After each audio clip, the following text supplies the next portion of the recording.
За биологийн хичээлээр үзүүлж байгаа энэ хичээлүүдийн тухайд амьд удирдлын хүйс хэрхэн тодорхойлогддог юм бол гэсэн бодит асуулт та бүхний гайхшрлыг төрүүлж байгаа нь лавтай. Энд бэлэн зэлэн хариулт өгчих боломжгүй юм аа. Учир нь амтны аймгийн хувьд энэ нь янз бүрийн замаар тодорхойлогддог. Зарим амьтад тухайлбал зарим мөлхөгчдийн хувьд хүйс нь хүрээлэн буй орчноос хамаардаг.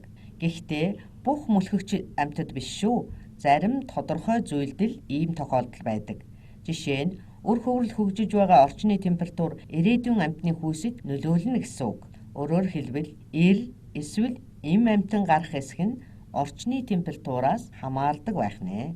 Харин хүн бидний болон бусад хөгтөн амьтад хүйс хэрхэн тодорхойлогддгийг сонирхъя.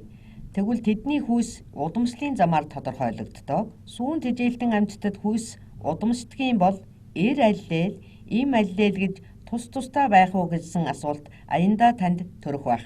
За цуулаад бичье.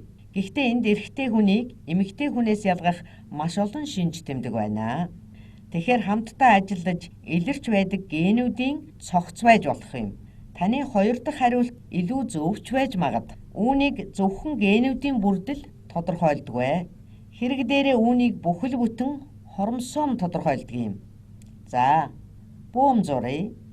Энэ бол эрэгтэй хүний бөөм гэсэн үг. Хүйс тодорхойлдоггүй 22 хос хоромсоом байдаг.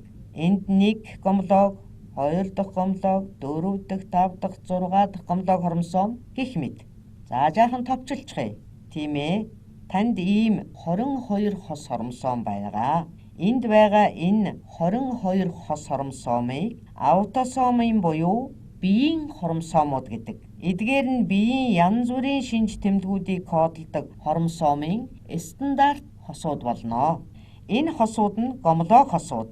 Эцэг эхээсээ нэг нэгээр нь авдаг болохыг бид түрүүчийн хичээлээрээ үзсэн шүү дээ.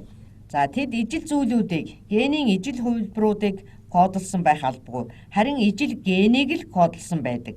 Хэрэв нүдний өнгө энэ генэн дээр байвал түүний нөгөө гомлог хос дээр бас л нүдний өнгөний ген байрлана гэсэн үг. Гэхдээ та энэ хоёрын аль алин дээр нь нүдний өнгөний өөр өөр хувилбаруудыг агуулж байж болно. Гэвч танд ийм өвөрмөц 2 хоромсоом байдаг. За үүнийг би зуръя. Үүнийг урт, бор өнгөтэйгээр, үүнийг богино, цэнхэр өнгөтэйгээр зурлаа. Танд анхааруулах эхний зүйл маань эдгээр нь гомлог юм шиг харагдахгүй байна. Тэгвэл бор нь ийм урт, цэнхэр нь ийм богинохон байж эдгээр нь яаж нэг шинж тэмдгийг кодолдог юм бол? Тийм ээ, үнэхээр үнэн. Энэ хоёр бол гомлог хосууд биш ээ. Энэ хоёр хос хоромсоомыг хүйс тодорхойлогч хоромсоом гэдэг. Энэ урт борыг нь эгс хоромсоомыг нь жаахан доош нь гүйлгээтгэе. Энэ богино цэнхэр хоромсоомыг игрэг хоромсоом гэдэг. Үр удам маань эр хүйстэй гарах уу, эм хүйстэй гарах уу гэдэг нь маш энгийн системээр тодорхойлогдно. Хэрэв игрэг хоромсоомтой байвал эр хүйстэн болно. Цуулаад бичье. Миний энд зурсан бөөмийг тойроод эс байгаа. Энэ маань эрэгтэй хүний эсийн бөөм шүү дээ. Хэрэв танд эгс хоромсоом байна гэж үзвэл та хоёр дахь эгс хоромсоомыг ээжээсээ авна.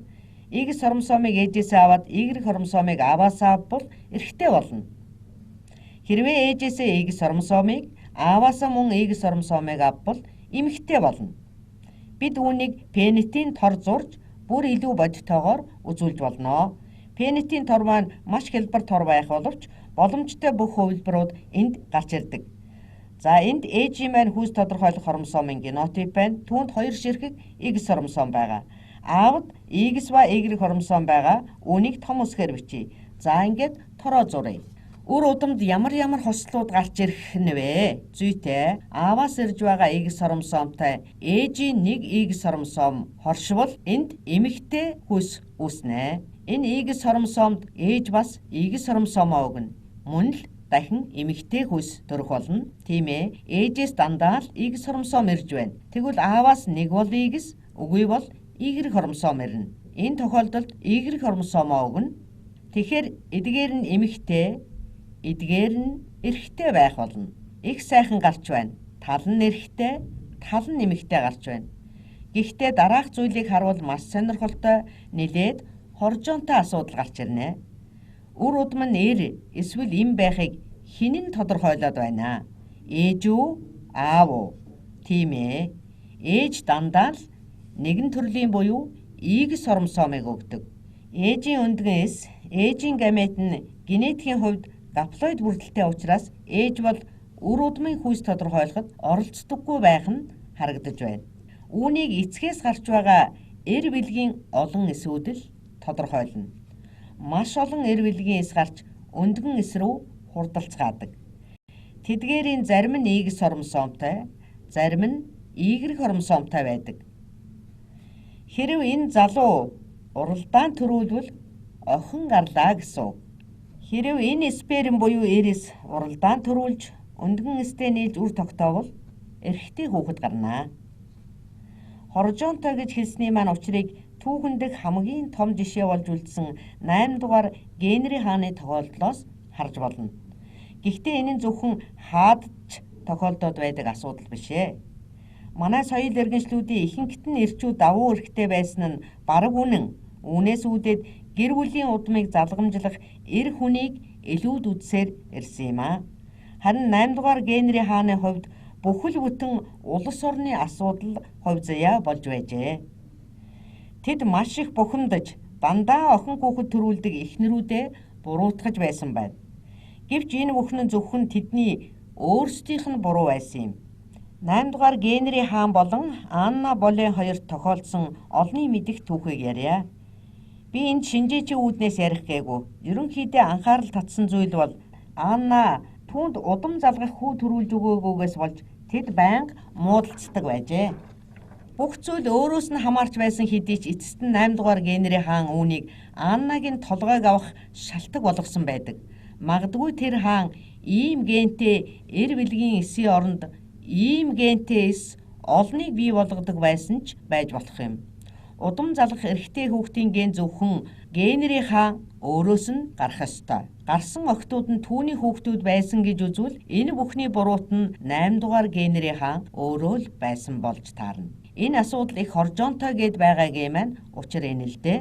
Эрэгтэй хүүхэд гараагүй төлөө бусдыг буруутгах нь хүмүүсийн хийдэг нэг нүгэл юм. Одоо та нарын толгойд өөр нэг асуудал эргэлдэж байж магадгүй.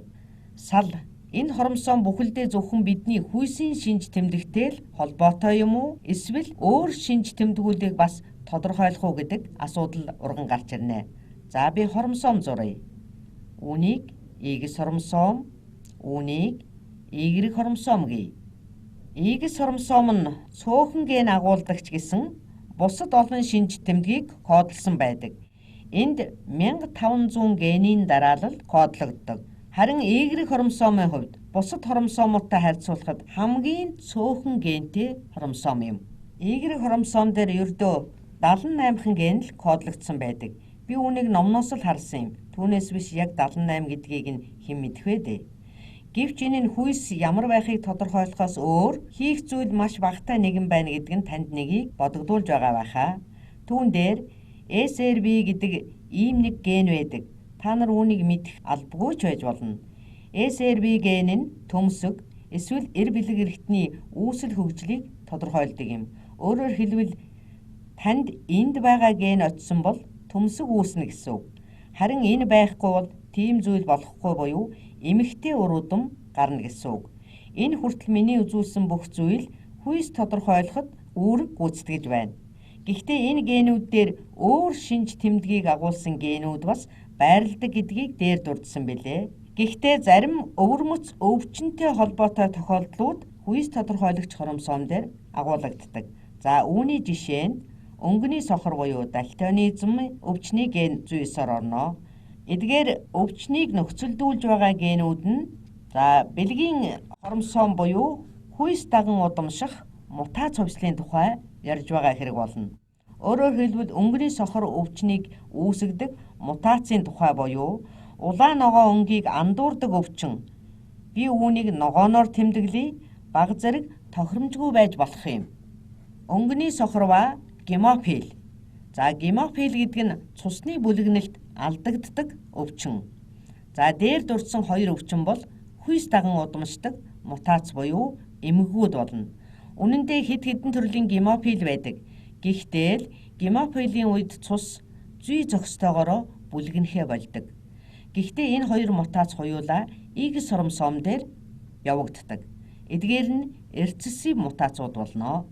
Тэгэхээр энэ нь юу гэсэн үг вэ гэхээр гемофилийн генотип үүсгэхийн тулд таны 2 X хоромосом хоёулаа дээрх шинж тэмдгийн хувьд мутацид орсон байх ёстой гэсэн үг.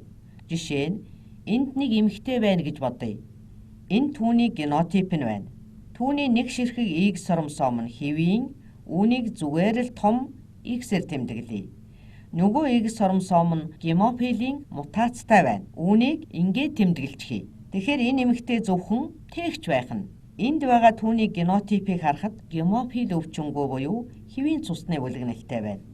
Түүний цусны бүлэгнэлд ямар нэгэн асуудал байхгүй гэсэн үг. Гемофил нь рецессив мутацаар үүсдэг учраас түүнд ийм хувилбар 2 байсан тохиолдолд энэ эмэгтэй гемофилтэй байна. Тэгэхээр энэ хүн гемофилтэй болно. Зөвхөн нэг X хоромосомтой эрэгтэй хүнийг одоо авч үзье. Эрэгтэй хүн гемофилтэй ийм фенотиптэй байхын тулд ганц X хоромосом дээр нь л мутац үүсгэхэд хангалттай. Нөгөө хоромосом нь Y хоромосом учраас түүнд ижил гомлоо хос байхгүй шүү дээ. Энэ эрэгтэй гемофилтэй болж таарна. Тэгэхээр эндээс урган гарах асуулт бол хэрэв энэ нь X хоромосом дээр байнга тохиолдоод байдаггүй мутац юм бол хэн нь гемофилтэй болох магадлал ихтэй байх вэ гэсэн асуулт урган гарч ирнэ. Эрэгтэй нь үү, эмэгтэй нь үү? Эсвэл ижил байх болов? Хэн нь илүү гемофилтэй төрөх магадлалтай бол? Хэрэв энэ нь харьцангуй байнга тохиолддоггүй аллел юм бол эмэгтэй хүнд илэрхийн тулд үүний 2 хувилбарыг авсан байх ёстой. Энэ хяног хийхээс өмнө үүний давтамжийг номноос уншсан чинь 5,000-аас 10,000 эрэгтэй хүнд нэг гемофил тохиолдно гэж байсан. Үүний аллелийн давтамж нь 7,000-д 1 байна. X хоромосомын гемофилтэй хувилбар нь X жижиг H нь ийм давтамжтай байна. X хоромосом X жижиг H болох боломж 7,000-д 1 байж, ийм магадлалаар гемофил бүрэн илэрх учраас гемофилтэй эрэгтэй төрөх магадлал 7,000-д 1 байна. Y хоромосомын хувьд энэ нь цус бүлэгнүүлэгч хүчин зүйлийг огт хооллодоггүй, гемофил үүсгэхэд хүргэдэг нэг ч шинж тэмдгийг агуулдаггүй. Эмэгтэй хүн гемофилтэй төрөхөд ямар нөхцөл хэрэгтэйг одоо авч үзье. Түүнд мутацид орсон 2 ширхэг X хоромосом байх ёстой. Тус бүрийнх нь мутацид орох магадлал 7,000-д 1 шүү дээ. Тэгэхээр эмэгтэй хүн гемофилтэй төрөх магадлал 7,000-д 1-ийг үржих нь 7,000-д 1 буюу 49 саяд 1 байна гэсэн үг. Тэгэхээр эмэгтэй хүн гемофилтэй төрөх магадлал нь эрэгтэй хүн гемофилтэй төрөх магадлалаас маш цөөхөн байна гэсэн үг. Ер нь хүйс дагаж удамших ямар нэгэн шинж тэмдгийн тухай ерөнхийд нь авч үзэхэд хэрэв тэр нь рецессив шинж тэмдэг байгаад эрэгтэй түүнийг агуулж байвал тухайн эрэгтэйд түүнийг давамгайлах өөр X хоромосом байдаггүй учраас эрэгтэйд уг өвчин илэрх магадлал өндөр байна. Эсвэл эмэгтэй тухайн шинж тэмдэг илэрхийн тулд түүний 2 хувилбар байх ёстой. Тэгэхээр эрэгтэй тохиолдох магадлалыг M гэж үзье. Би жаахан буруу үсгэлээд байх шиг байна. Тэгэхээр эмэгтэй тохиолдох тохиолдол нь ямар байх вэ? Та үүнийг X хоромосом дээр мутац үүсэх аллелийн давтамж гэж үзэж болно. Тийм ээ. Эмэгтэй хүн үүний 2 хувилбарыг авах ёстой. Тэгэхээр эмэгтэй магадлал нь M-ийн квадрат байх ёстой. Хүү эн чинь их тоо гарах юм биш үү гэж та хэлж магадгүй. Би квадрат зэрэг дэвшүүлж байгаа шүү дээ. Гэхдээ тохиолдлын тоо маань 1-ээс бага, гемофилийн хувьд бүр 7,000-ны 1 байгаа. Тэгэхээр үүнийг квадрат зэрэг дэвшүүлэхээр 49 саяд 1 болно. Ямар ч байсан та бүхэн нэгэн сонирхолтой зүйлийг бид яаж эрэгтэй эмэгтэй төрдгийн учрыг мэдсэн гэж найдаж байна. Хүү хүссэн эцэг эхчүүд эрэгтэй хүүхэдтэй болохгүй байгаагийнхаа бурууг хинээс хайхаа мэдэж авсан бүрч сайн хэрэг байхаа.